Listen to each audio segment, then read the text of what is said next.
Bonjour tout le monde. Aujourd'hui, on va parler de quelque chose. Vous voyez, on fait plein de. Là, je m'adresse surtout aux nouveaux. On fait plein de vidéos. Vous avez vu? On essaye de diversifier. On pourrait diversifier plus. Mais ces vidéos, on essaye de les suivre, un tant soit peu. Donc, on a pas mal parlé ces derniers temps du libre arbitre. Et je voulais poursuivre la discussion. Parce que j'en ai marre que ça tourne en rond. C'est vrai, hein, il faut passer à l'acte suivant. Donc c'est pour prolonger la discussion sur le libre arbitre. Alors on a évoqué à plusieurs reprises le libre arbitre qu'on a opposé au déterminisme. Gardez bien en tête ces deux notions. Imaginez une ligne droite, à l'extrême gauche, ou à l'extrême droite si vous voulez, le déterminisme, à l'extrême gauche, le libre arbitre. Le déterminisme total d'un côté, le libre arbitre total de l'autre. On a vu, notamment avec Space Naja, qu'il existait un déterminisme génétique, qu'il existait différents déterminismes sociaux, socioculturels et autres. Là où tu es né, avec qui tu es entouré, peut jouer sur tes décisions et jouer sur ton choix. Le déterminisme, c'est juste une structure causale contraignante, en fait, qui affaiblit notre prétendu libre arbitre. En fait, tu crois choisir librement. Qu'est-ce que le libre arbitre? C'est j'ai ce choix ou ce choix. Je décide ça. Mais en fait, j'aurais pu décider ça. C'est moi qui décide. Le déterminisme te dit qu'il y a toute une série de causes, en tout cas le déterminisme génétique, biologique et autres, qui te poussent à ce choix-là et que c'est pas toi qui fais ce choix. Voilà, ça c'est pour un peu qu'on se comprenne. Donc ce déterminisme génétique, socio-culturel, il existe. Il est indéniable. Je veux dire, on est tous plus ou moins influencés par la société dans laquelle on vit, par notre famille, notre langue, ce qu'on lit pas, etc., etc. Et ça joue. Ce sont des critères qui vont jouer en fonction sur nos décisions. Et puis après, il y a une certaine automaticité qui fait que automatiquement, dans tel cas de figure ou tel cas de figure, il y a plus de chances pour que tu réagisses de cette manière que d'une autre manière. T'as des gens qui vont plus loin. Ils vont quasiment te dire, et on va en parler aujourd'hui, qu'on est tellement déterminé qu'on n'a quasiment pas de libre arbitre, voire on n'a pas de libre arbitre. On a l'illusion du libre arbitre. On va commencer par le commencement. Juste avant. Qu'est-ce qui nous distingue des objets? Les objets n'ont pas de conscience. Ils n'ont pas conscience d'eux, d'exister en tant qu'être par rapport à un tout dans lequel ils sont exclus. Les objets sont inanimés. Tant qu'une force extérieure ne s'applique pas à eux, ils ne bougent pas, ils sont dans leur inertie, on va le dire comme ça. Voilà. Je vais arriver des physiciens, non mais l'inertie, tu peux être en mouvement tant qu'il n'y a pas d'accélération, etc. Mouvement rectiligne. Quand tu as conscience de toi, tu n'es plus un objet, tu es une créature, un homme ou n'importe quel autre animal. Quand tu es un objet, tu n'as pas de libre arbitre, c'est le déterminisme total. Voilà, que des influences extérieures et les influences de ta structure qui font que, voilà, tu n'as pas conscience, tu ne sais même pas que tu es là. Nous, on est entre ça et le libre arbitre total qui n'existe pas, ne serait-ce que parce que pour exister, il faut une forme, et rien que cette forme-là, déjà, joue sur ton libre arbitre. Vous voyez, vous suivez un petit peu et vous comprenez un petit peu la difficulté de ces notions. Ce sont des notions philosophiques, donc qui suppose la précision, ce qu'il n'y a pas là, et puis c'est pas le but, non, mais après, si tu veux creuser, creuse, il y a plein d'articles là-dessus qui sont intéressants. On va commencer par le commencement. On va commencer par une autre approche. Au lieu d'avoir une approche philosophique, on va avoir une approche, aujourd'hui elle sera neuroscientifique, les sciences dures. Voilà, les sciences, tu rigoles pas, 1 plus 1 égale 2, il n'y a pas de j'ai vu des fantômes, il n'y a pas de la Terre est plate, c'est 1 plus 1 égale 2, démontre-moi l'inverse, je te crois, sinon c'est comme ça. Ça c'est les sciences dures. Les neuroscientifiques, on va parler de 3 expériences très troublantes. En tout cas, moi, elles me troublent. Je n'arrive pas à comprendre d'ailleurs comment on ne peut pas ne pas être troublé plus que ça. On va commencer. Alors, on va commencer par la première expérience, celle de Benjamin Libet. L-I-B-E-T. C'est une expérience qui date de 1983, Université de Californie. Alors, je vais essayer de vous l'illustrer là, ça sera beaucoup mieux déjà. Hop. Petit instant. Non, mais c'est super important parce qu'en fait, On s'est contenté jusque-là de parler du libre arbitre, mais de rester dans une zone de confort, enfin une zone de confort, de rester dans la philo, mais le truc il est que, voilà, je vous place ceci. Alors qu'est-ce qu'il a fait ce bon Libé, L-I-B-E-T, le temps que j'adapte à l'écran, allez ça roule. Donc son expérience date de 83, ben c'est très simple, hein, l'expérience, c'était, en gros, hein, pour vous la faire simple, un type avec un bouton, une trotteuse. Le type annonce à l'avance qu'il va appuyer sur le bouton au moment où la trotteuse passe à un endroit. Et pendant ce temps-là, tu as un encéphalogramme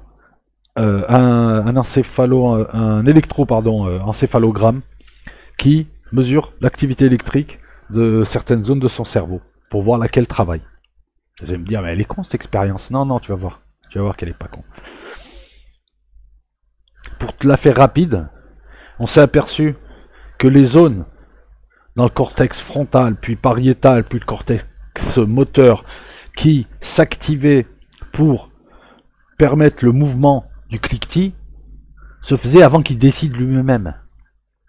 350 millisecondes avant qu'il annonce ce qu'il va faire, les zones se sont activées. C'est fou ça.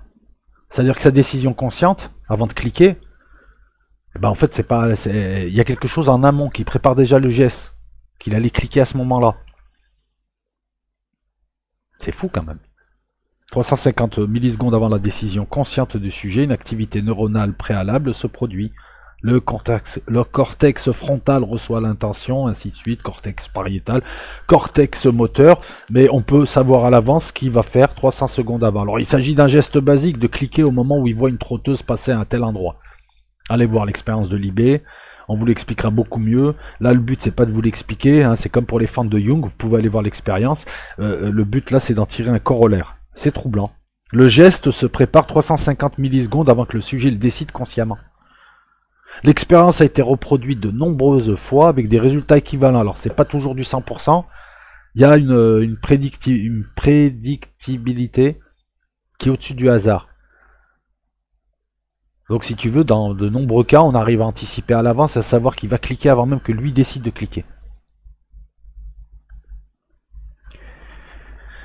Alors que ça devrait être l'inverse, on devrait avoir la décision et ensuite les cortex qui se préparent au mouvement qui a été décidé. C'est ça en principe.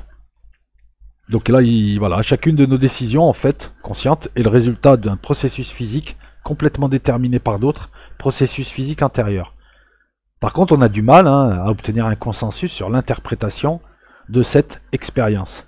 Mais en tout cas, elle interpelle déjà et remet en cause le libre arbitre des philosophes qui veut que nous prenions des décisions claires et conscientes. Et ce sont ces décisions-là, donc qui sont des causes, se transforment ensuite en gestes et produisent des effets. Ben là, non. Ta décision qui était une cause, ça devient un effet. Un effet d'une cause antérieure, d'une chaîne causale, qu'on n'explique toujours pas. On va poursuivre. Mais selon cette expérience-là, le libre arbitre devient une illusion. La décision, elle est prise par notre cerveau de manière inconsciente. Et lorsqu'on dit de manière inconsciente, c'est qu'on n'en sait pas plus. Vous connaissez la différence entre l'indéterminé et l'incertain? L'indéterminé, c'est qu'il ne peut pas se prévoir. C'est pas une histoire d'outils. C'est pas une histoire de précision. Dans la mécanique quantique, il y a des choses qui sont indéterminées. Elles ne sont pas incertaines. L'incertitude supposerait qu'on n'ait pas les bons outils pour prévoir avec suffisamment de précision. Ben là, on est dans l'indéterminé. Et on est dans le déterminisme. Un déterminisme indéterminé, j'ai envie de dire. Voilà. On en a conscience après, mais ta décision, c'est le résultat d'une chaîne causale biologique, biochimique. D'autres expériences ont été faites. Et moi, je vais retenir la deuxième. Enfin...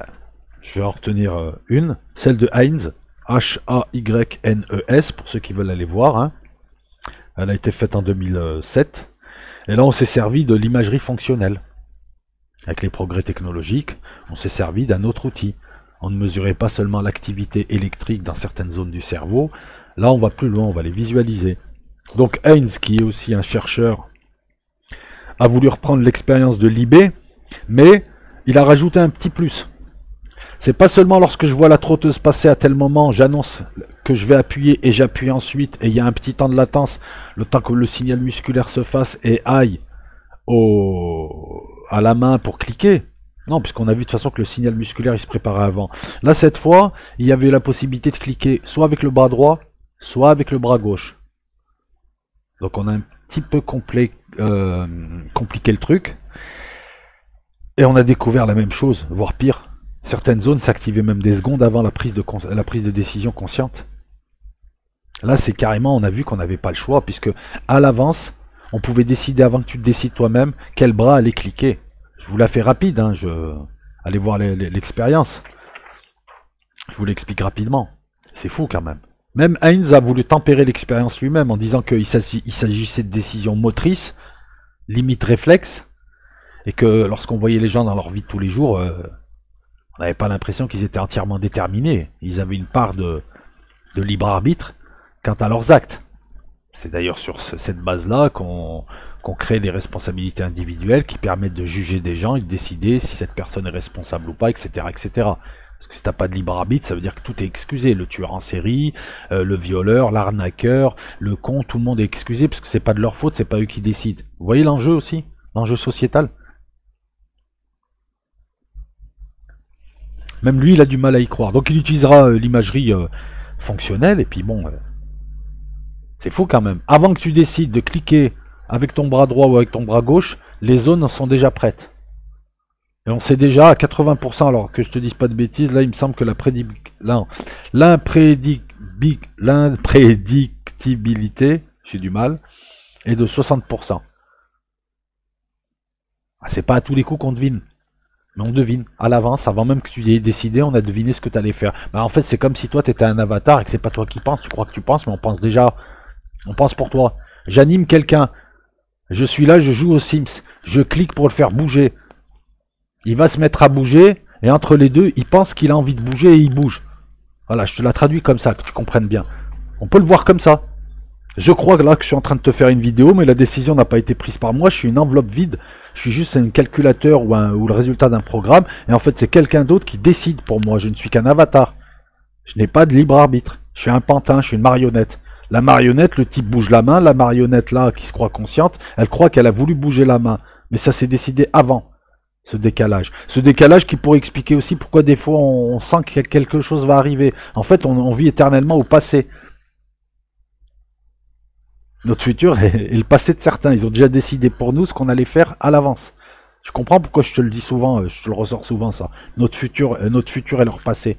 Là, il y a la partie, elle est finie, ils ont éteint la télé, ils sont allés se coucher, là, c'est fini. Et nous, on est encore là, la fin du monde, elle arrive pas. Troisième expérience. Celle d'Ain, c'était 2007. Celle de Libé, 83. 1983-2007. 24 ans.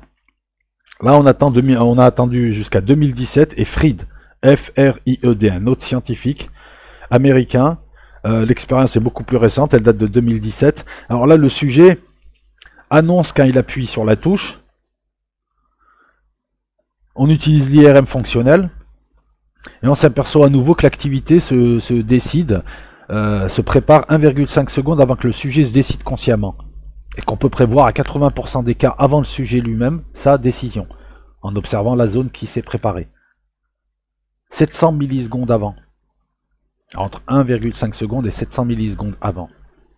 La décision, elle se prend en amont du choix conscient du sujet. Tu comprends ce que je veux dire ? Quand tu décides d'aller bouffer une glace, c'est pas toi qui as décidé d'aller bouffer une glace. C'est quelqu'un a décidé de te voir bouffer une glace, on va le dire comme ça, il t'anime pour que tu ailles bouffer ta glace, et au moment où il a décidé que tu boufferais une glace, quelques temps après, tu as une idée, ah j'aimerais bien manger une glace, si j'allais manger une glace, et tout encore t'emmène vers ça. Hein? Simulation avatar, il y en a qui rigolaient. Ça c'est des expériences scientifiques, hein, qui ne sont pas remises en cause. Hein. C'est l'interprétation qui dérange, et elle dérange toujours. L'idée, elle est simple. Donc là, dans ces trois expériences, on s'aperçoit que nous n'avons pas de libre arbitre. Ou en tout cas, qui se décide ailleurs, qui ne se décide pas consciemment. Dans le cerveau, mais pour remonter. Parce que les scientifiques te disent juste, ah bon, ça se décide dans le cerveau. Et toi, tu te rends compte de la décision qui a été prise qu'après, tu crois que c'est ta décision consciente. Et alors, qui prend la décision si c'est dans le cerveau? Elle est là la question. Parce que nous sommes dans un déterminisme quasi total là. C'est même pas nous qui décidons d'appuyer et de choisir tel ou tel bouton. en fonction de l'endroit où est la trotteuse. Pourtant, il n'y a pas d'automaticité dans la vie. Là, je vais essayer un petit peu d'apporter des éléments qui vont contre ce déterminisme. Rappelez-vous, nous sommes nous sommes un curseur et nous sommes coincés entre le déterminisme total et le libre arbitre total. Dans la vie de tous les jours, dans les mêmes situations, les mêmes gens, les mêmes cas de figure ne donnent pas forcément la même chose. Donc on ne peut pas parler d'automaticité. Il y a des gens qui résistent et qui ont des facteurs de résistance. Il y a la volonté qui joue. Entre, je sais pas, entre deux types qui crèvent la dalle, il y en a un qui cassera la vitrine d'une boulangerie, l'autre il le fera pas. Vous allez me dire oui, mais ce qui retient là et ce qui pousse l'autre n'est pas de leur fait et ils sont déterminés par la faim et ils sont déterminés par tout un tas de choses. Certes, mais on n'est pas dans un déterminisme total. On est plutôt dans une sorte de...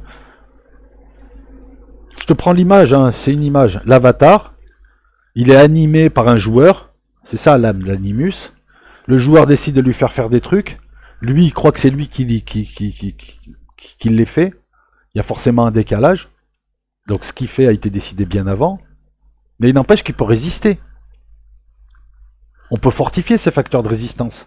En criminologie, on apprend justement quelles sont les causes des crimes, afin d'éviter, lutter contre des lieux criminogènes, contre des activités criminogènes, contre des comportements criminogènes, comment anticiper. C'est une discipline, la criminalité, dont le but est de supprimer les causes qui poussent au crime. Et ce qui aide, et ce que tu apprends en criminologie, c'est aussi que les gens ont des facteurs de résistance. Et voilà pourquoi certains sont... Enfin, tout le monde est responsable, puisqu'on est tous soumis au même désir, au même truc, mais certains se retiennent, et d'autres non. Vous voyez que c'est plus compliqué que de dire on est totalement libre, ce qui est faux, on est totalement déterminé, ce qui me semble faux. Il y aurait un déterminisme dans lequel se grefferait un libre arbitre. Là, on a quand même une décision consciente d'un sujet qui décide de cliquer, qui est en fait juste un effet d'une cause précédente. Et on ne sait pas qui est le responsable, finalement. Un autre type sur une autre planète, Dieu, un programme informatique, c'est qui décide à l'avance de ce qui va se faire final. Après, il faut aussi se dire que ces expériences-là se basent sur des intentions motrices. Et que les choix que nous faisons dans la vie de tous les jours, ce sont des choix beaucoup plus complexes. Même prendre un ticket de bus, qui suppose de tenir compte de tout un tas de critères, et que nous apportons quand même quelque chose, une certaine liberté, même si elle n'est pas totale. On sera influencé par notre caractère, on sera influencé par le moment, on sera influencé par tout un tas d'éléments. Mais on va décider finalement, comme le juge décide en fonction des indices qu'il a, quel indice sera une preuve et quel indice n'en sera pas une, parce que la preuve c'est ce qui est retenu à la fin pour condamner ou relaxer ou ce que tu veux, hein, ou mettre un bracelet électronique, bref.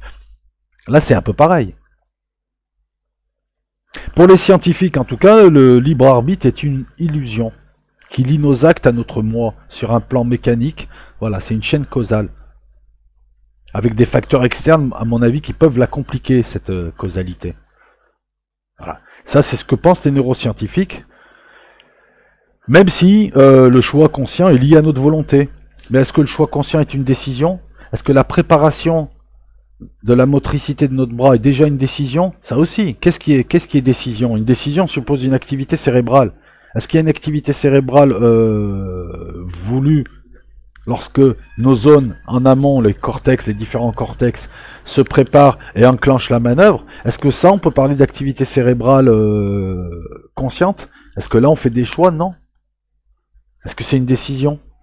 C'est une préparation inclinée vers une certaine décision. Là, je chipote pas, c'est important de tout redéfinir. Alors qu'en philosophie, on a trois camps. Hein. On a les déterministes, pur et dur, on a les compatibilistes et on a les libertarianistes. Les libertarianistes te disent que le déterminisme est faux.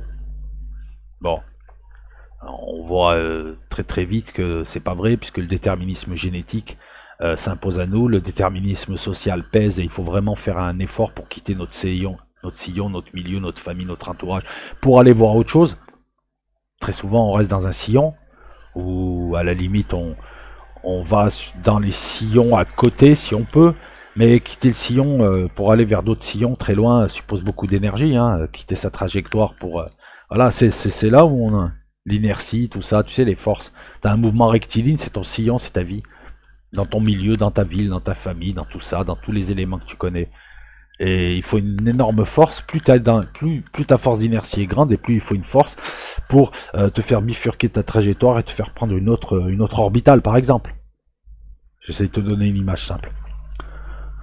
Pour les déterministes, donc les libertarianistes, c'est même pas la peine.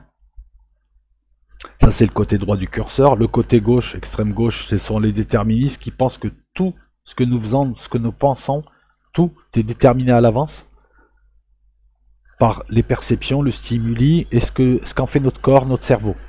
Ah, il te parle pas de matrice, il te parle pas comment on dit, il te parle pas de simulation. Hein. Mais t'imagines, mec, ça veut dire qu'on est des automates, en fait, on est des robots organiques, quoi. Ce ne sont pas nous, ce sont les programmes qui nous composent, que même si c'est des programmes génétiques qui font tout. Et que nous, à la fin, on croit décider, mais en fait non, c'est juste un effet, c'est notre petit caca qui sort. Tout le reste a été fait par l'estomac, tout a été fait la veille, t'as bouffé l'estomac, tout ça, et à la fin tu fais ton petit caca et tu crois que c'est toi qui décides. Ça veut dire qu'on obéirait mécaniquement comme des robots organiques. Passer un effet de seuil, passer un seuil de quelque chose, passer une certaine quantité, on va agir comme ça automatiquement. Moi j'y crois pas non plus. Je pense qu'il y a quelque chose entre les deux qui est de l'ordre de la logique floue. Je pense que, comme les compatibilistes, il y a un déterminisme, mais il tient compte des facteurs de résistance, de notre volonté, de nos choix, de tout un tas de choses. Il y a un moi qui agit après le choix. Hein. Et finalement, c'est notre cerveau qui, en définitive, détermine nos actes. Après, on peut même envisager que la décision a été prise par nous, mais qu'il y a une rétroaction causale et que nos cortex se préparent.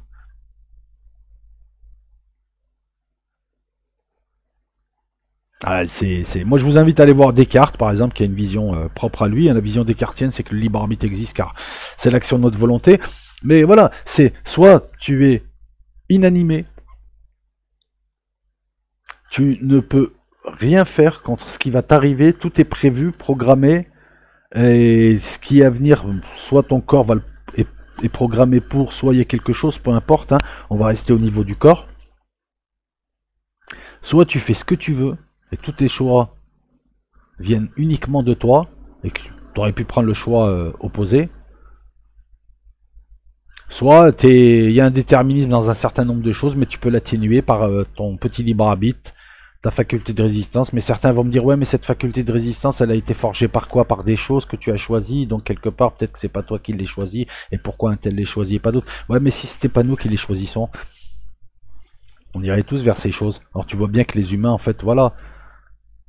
Moi, je pense que ton libre arbitre, c'est la somme de tes expériences, de tes échecs, de tes réussites, de tes galères, de ce que tu vis, de tes souvenirs, qui t'aident à prendre une décision, qui peut peut-être quelquefois contrebalancer la décision prise par ton corps, prise par ta génétique, prise par les tiens, prise par... Voilà. Mais ce petit libre arbitre-là peut jouer. Il gagne pas tout le temps, mais c'est ce qui te fait. D'ailleurs, on en revient toujours à ça. Qu'est-ce qui te fait? C'est pas ton corps, c'est pas ton nom, c'est tes souvenirs, c'est ta vie. C'est ça qui te fait. On en revient toujours à ça. À croire que la vie, finalement, c'est de l'information. Et uniquement de l'information. Mise en branle, hein, après, selon des principes. On revient toujours à ça, quoi. Donc, après, nos yeux qui nous mentent, puisqu'on voit pas tout. On voit pas comme il faut. Etc., etc. Après nos oreilles qui nous mentent, après nos souvenirs qui nous mentent, aller voir le cerveau qui tapisse de faux souvenirs, l'histoire que nous avons, qui réécrit les souvenirs, qui a tendance à agrandir des choses, à les diminuer d'autres, qui a tendance à occulter, on s'aperçoit que notre moi nous ment, que tout est mensonge. Voilà. Là, on est allé sous un angle quantique de la pensée. Quand tu descends dans l'infiniment petit, tu t'aperçois que la matière n'existe pas. C'est du vide et de l'énergie et des interactions entre des particules d'énergie. Et que le monde que tu connais, en fait, tu te dis, mais c'est ça, mais c'est pas possible. Moi, je touche du plein et là, je vois 99% de vide. Et ouais, c'est les forces électromagnétiques qui font le reste. Bah là, c'est pareil, finalement. Lorsqu'on va dans le quantique de la pensée, on s'aperçoit que finalement, est-ce que c'est moi qui ai décidé de faire cette vidéo, là? Est-ce que je suis déterminé pour la faire? Est-ce que j'aurais pu ne pas la faire? Est-ce que le fait de l'avoir repoussé là, parce que j'avais trop de travail, ou j'étais fatigué, ou je ne sais quoi, ou j'en avais pas envie, c'était moi qui l'ai décidé, ou... Et soit t'as un meuble, et là t'as aucun libre arbitre, t'as même pas conscience de toi, soit t'es quelque chose que j'ai du mal à définir, qui aurait un libre arbitre total. Qu'est-ce qui aurait un libre arbitre total? Genre Dieu c'est tout l'univers, si ta conscience est la conscience universelle qui englobe toutes les autres, est-ce que tu aurais le libre arbitre, en tout cas sur cet univers? Oui et non, parce qu'il faut voir comment t'es constitué, il faut voir quelles sont les causes qui t'ont amené à prendre ce genre de décision, et à par exemple créer cet univers plutôt qu'un autre, et à t'amuser avec ces personnages plutôt que d'autres. Même là, tu vois, c'est compliqué. Et nous, on est au milieu et on navigue, et on sait pas vraiment où on est. Hein. Il y a des siècles, on se croyait au centre de l'univers, au centre de tout. Puis petit à petit, on s'est aperçu, voilà, tu sais, les blessures narcissiques qu'on nous a infligées en nous disant que la Terre n'était pas au centre de l'univers, que la Terre tournait autour du Soleil, que le Soleil et la Terre étaient des banalités eu égard à tous les systèmes solaires, toutes les étoiles, toutes les planètes qu'il y a dans l'univers. Et là, on est en train de te dire en plus que l'homme, qu'on a petit à petit retiré de la scène, en disant non, non, mais Dieu n'a pas fait l'homme, l'homme il est apparu comme ça, c'est un effet du hasard, ce qui est peut-être vrai, peut-être faux, j'en sais rien, c'est pas le but, hein. Hein, moi je respecte les deux positions. Ben, cet homme-là qui n'est plus au centre de la pièce, maintenant on vient de te dire que cet homme-là, c'est pas un homme en fait. C'est même pas lui qui décide quoi. Là, je vais me torcher le cul, expérience de Libé, en fait ça s'est décidé avant, 3 secondes avant que je me torche le cul. Ouais, bah oui, j'ai dit ça, tu le fais aussi dans les toilettes, non? Enfin, vaut mieux quand même des fois. Voilà, donc c'est pas vulgaire, c'est la vie. Mais en faisant ça, c'est même pas moi. C'est quasiment l'effacement total de l'homme dans ce qu'il a de plus important. En fait, on est des meubles. C'est ça le corollaire. Le but, il n'est pas de se branler le cerveau en se disant hey, je suis philosophe, j'ai lu ci, j'ai lu ça. Non, c'est pas ça le truc. C'est comprendre les implications. On n'est pas en train de lire des textes de philosophes, là. Et de s'arrêter au texte, il a dit ça, c'est bien, et l'autre, c'est pas bien. Non, on est en train d'essayer de comprendre un petit peu ce que ces expériences-là en neurochirurgie peuvent apporter à la philo, peuvent nous apporter. On voit aussi qu'avec une lecture différente, une lecture transversale, en utilisant un autre domaine, on arrive à mieux comprendre ce que veulent dire les philosophes. Mais là, avec ces expériences, on a l'impression d'être des avatars. Et là, on s'interroge sur l'animus, le lien entre nous et ce qui nous anime. On a l'impression d'être des robots organiques aussi. Et là, on serait lié à qui décide pour nous la programmation qu'on nous a mise? À vous de voir, à vous de vous faire une idée. Hein. Moi, personnellement, je pense qu'on est déterminé, et même prédéterminé sur tout un tas de choses, mais qu'on a la possibilité de casser ce fatalisme, car on a un petit libre arbitre, on a des facteurs de résistance, nous avons notre volonté qui fait qu'on peut atténuer, et on serait plutôt dans une sorte de déterminisme à logique floue. C'est-à-dire si telle ou telle et telle circonstances sont regroupées, il y a 80% de chances qu'il fasse ça et 20% de chances qu'il fasse ça. Et le libre arbitre, il serait dans ces 20% de chances. Voilà, donc c'était pour poursuivre un petit peu le débat de manière intelligente quant à cette notion. Ardue, hein. On ne fait que l'effleurer, bien évidemment. Hein. Mais c'était bien de revenir dessus. Et voilà, une approche mécanique, une approche scientifique, une approche matérialiste aussi. C'est ça. Peut-être que les neuroscientifiques, ils ont une approche sectorielle, partielle, mais peut-être qu'ils n'ont pas l'approche totale. Libé, L-I-B-E-T, Heinz, H-A-Y-N-E-S, Fried, F-R-I-E-D. Des résultats surprenants. À vous de vous faire une idée. Au revoir tout le monde.